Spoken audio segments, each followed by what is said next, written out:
Welcome to SATV News. This is Kazi Farhana with your headlines. February election will be a grand celebration, says Yunus. The nation will experience a true rebirth.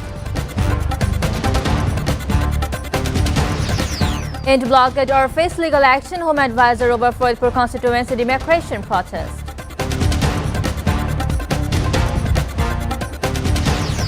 US assures further tariff cut if trade imbalance with Bangladesh shrinks, says Commerce Advisor Bashir.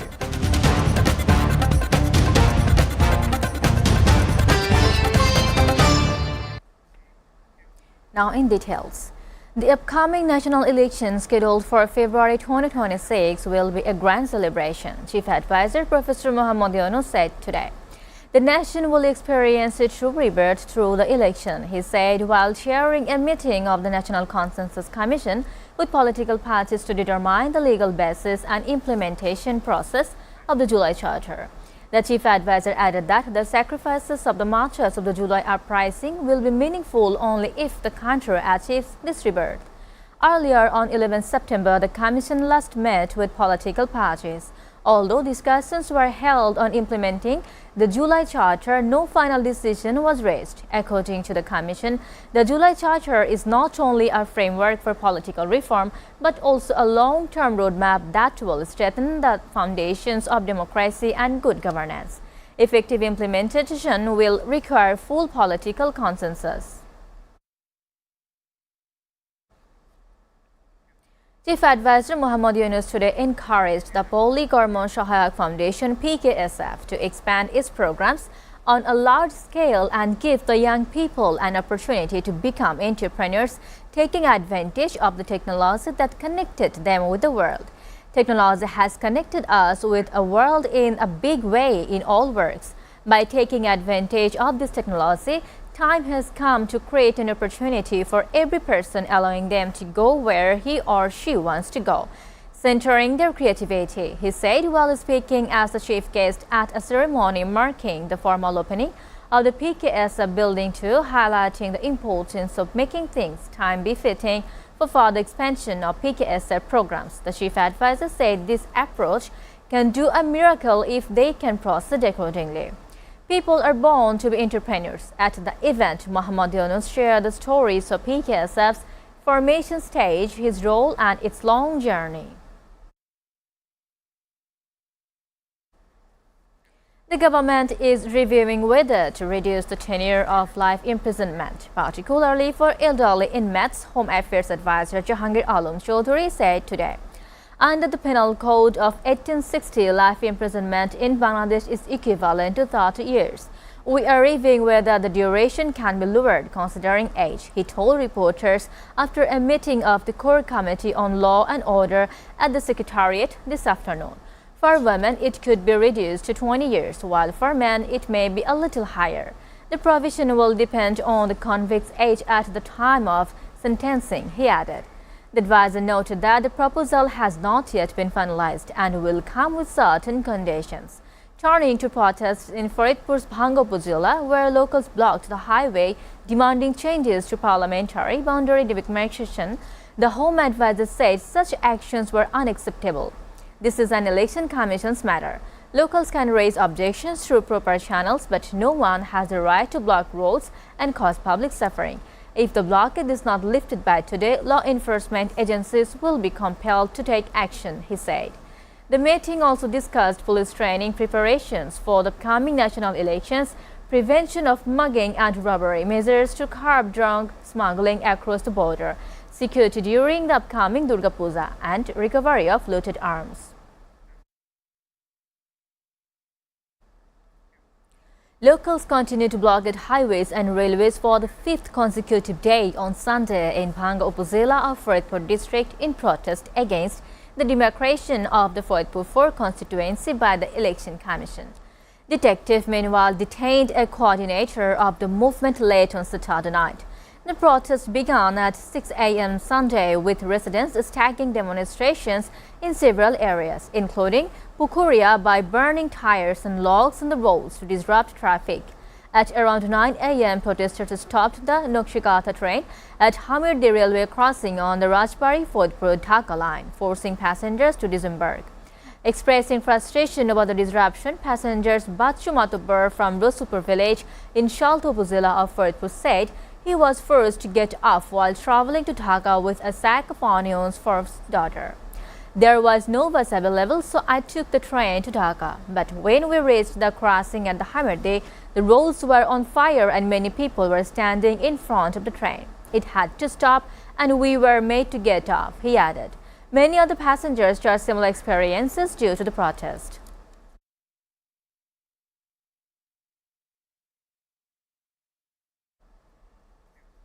The United States has assured Bangladesh of further tariff reductions if Dhaka continues to narrow its trade deficit with Washington, Commerce Advisor Sheikh Boshiruddin said today.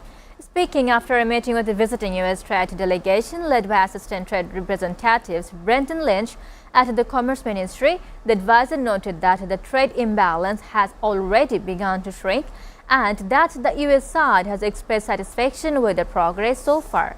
At the briefing, Bashir said Bangladesh and United States will sign a trade agreement this month.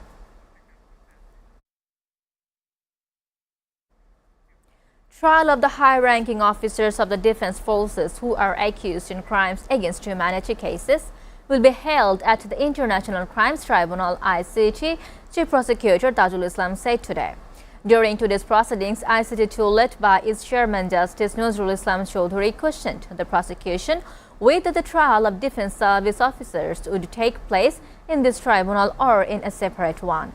In response, Tajul said this debate is unnecessary. By amending the law, the trial of defense officers has been brought under its jurisdiction. At the point, he read out subsection 1 of Section 3 of the International Crimes Tribunal Act before the court. The International Crimes Tribunal will hear witness testimonies against 16 accused, including ex-MP Saiful Islam, tomorrow in the case of the killing of 6 people during the July uprising in Ashulia and the torturing of their bodies to conceal evidence. International Crimes Tribunal 2 issued the order today.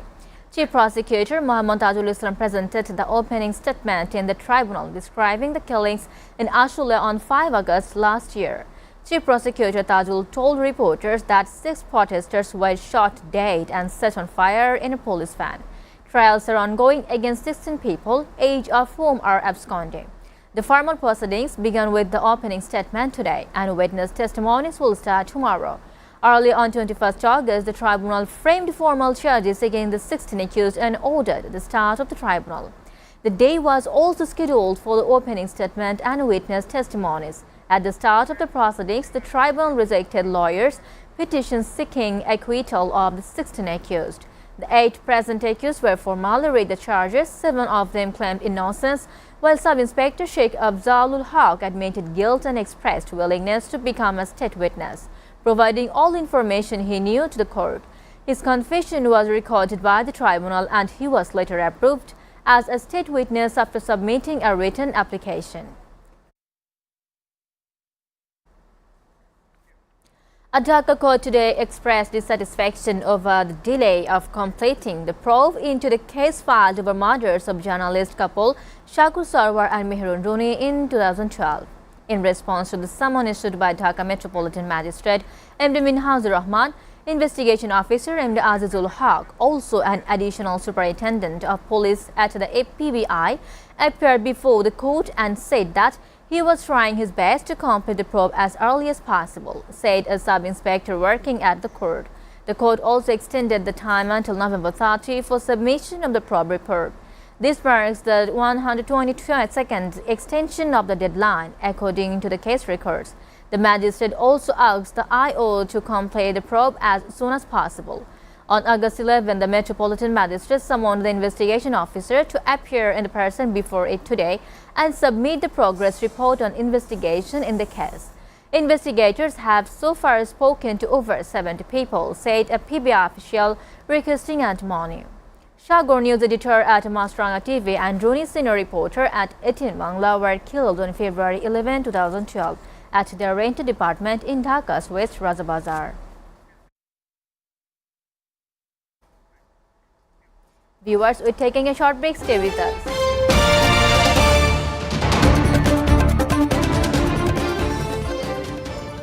লক্ষ্য রেখে নিশ্চিত বিশ্বস্ততা ও আন্তর্জাতিক মানের সেবা এখন door to door. SA পরিবহন courier and parcel service SDN BHT 120 Jalanthun HS Lee 50050 Kuala Lumpur, Malaysia. SA পরিবহন পার্সেল অ্যান্ড কুরিয়ার সার্ভিস আপনার সেবায় সব সময়।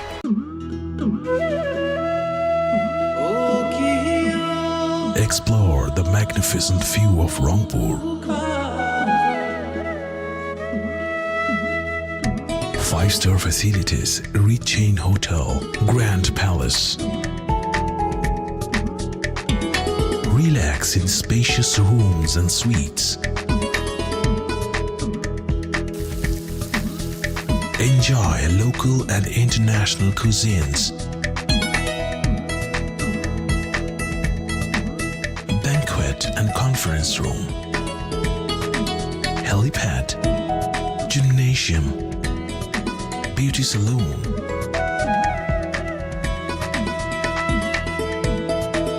Restaurants and bar. Cafe lounge.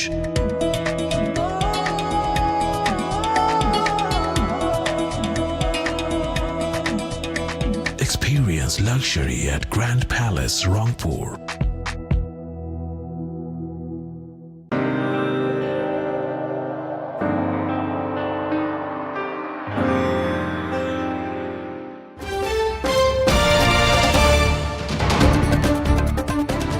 Welcome back to watching SATV News.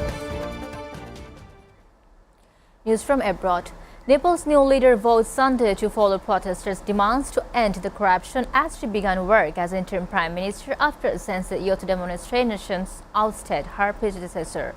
Sushila Karki, the 73-year-old former chief justice, has been tasked with restoring order and addressing protesters' demand for a corruption-free future ahead of election in 6 months. Protests began on Monday, sparked by a ban on social media and quickly escalated, with parliament and key government buildings set ablaze as they fed into long-standing economic woes in Nepal. Ablaze as they, according to the thinking of the Gen Z generation, said Karki in her first public work comments since taking office on Friday. A fifth of people in Nepal aged 15 to 24 were unemployed, according to the World Bank, with GDP per capita standing at just $1,447. What this group is demanding is end of corruption, good governance and economic quality. She added, "You and I have to be determined to fulfill that." Nepal's President Ramchandra Paudel has dissolved parliament and called for fresh elections on March 5 next year, following a week of deadly violence that culminated in the appointment of the country's first woman prime minister. The statements from Paudel's office late on Friday came just hours after he announced former Chief Justice Sushila Karki would lead the country on an interim basis following the deadly Gen Z-led anti-graft protesters that forced former Prime Minister KP Sharma Oli to resign. According to the statement, the president has dissolved the House of the Representatives and fixed March 5 next year for the election. Karki was appointed after 2 days of intense negotiations between Paudel, Army Chief Ashok Raj Sijal, and the protest leaders behind the Nepal's worst upheaval in years, in which at least 51 people were killed and more than 1,300 injured. Nepal's southern neighbor India said it hoped that the developments would help foster peace and stability. The International Monetary Fund expressed deep condolences on Saturday for the loss of life caused by the Pakistan's devastating floods and said its upcoming extended fund facility review mission will evaluate whether the country's fiscal policies and emergency provisions can effectively address the crisis, a senior IMF official said. The mission will assess whether the FY26 budget, its spending allocations and emergency provisions remain sufficiently agile to address the spending needs necessitated by the floods, said Mahir Vinci, the IMF's representative in Pakistan. The flash floods had killed 972 people so far, according to Pakistan's National Disaster Management Authority. The floods have destroyed crops, livestock and homes across Punjab province and are now pushing into Sindh, threatening the fresh food inflation and deeper hardship in the cash-strapped South Asian nation.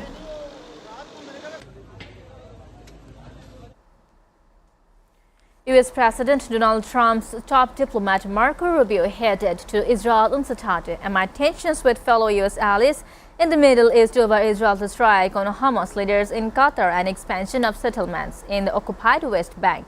Speaking to reporters before departure, Rubio reiterated that the U.S. and President Donald Trump were not happy about the strikes. Rubio said the U.S. relationship with Israel would not be affected, but that he would discuss with Israel's how the strike could affect Trump's desire to secure the return of all the hostages held by Hamas, get rid of the fighters and end the Gaza war. After Israel, Rubio is due to join Trump's planned visit to Britain next week. Israel's nearly two-year-long campaign has killed more than 64,000 people in the Palestinian enclave, according to the local authorities. It has sparked a hunger crisis and led to allegations that Israel is committing genocide, including this month by the world's biggest group of genocide scholars.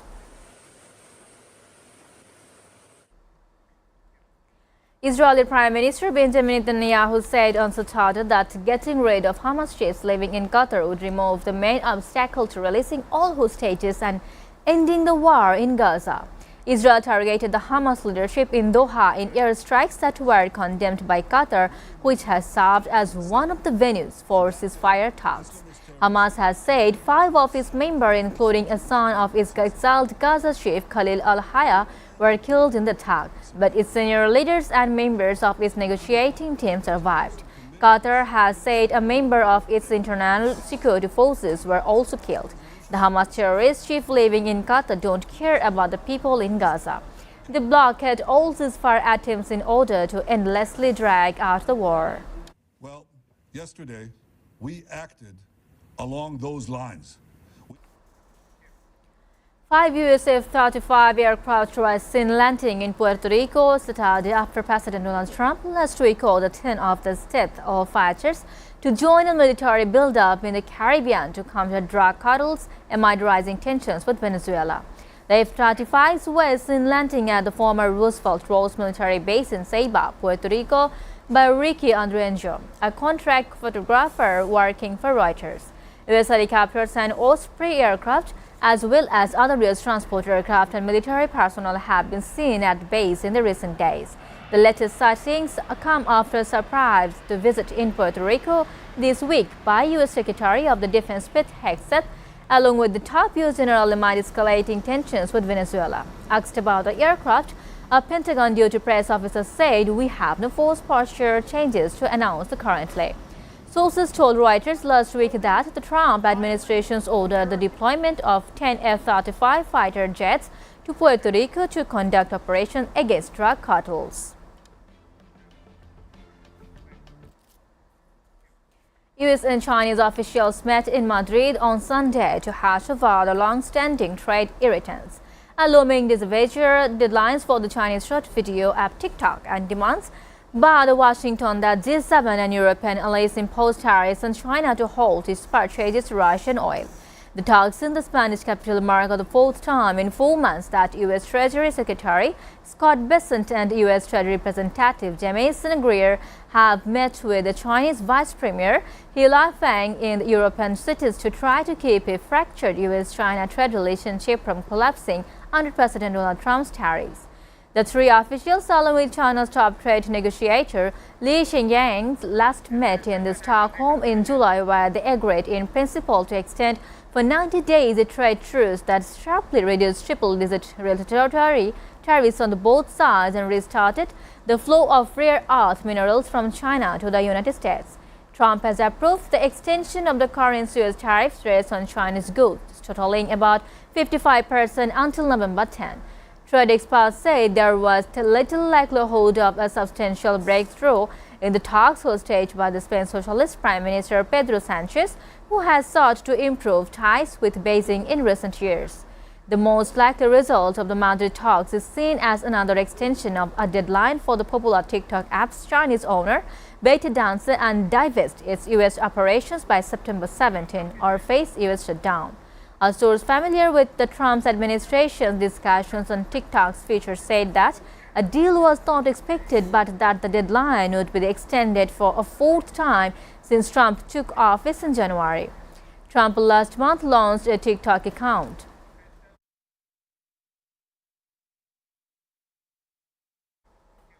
Before ending, we go to the headlines again. February election will be a grand celebration, says Sia Yunus. The nation will experience a truth rebirth. End blockade or face legal action, Home Advisor overvote for constituency demarcation protest. U.S. assures for the tariff cut if trade imbalance with Bangladesh shrinks, says Commerce Advisor Bashir.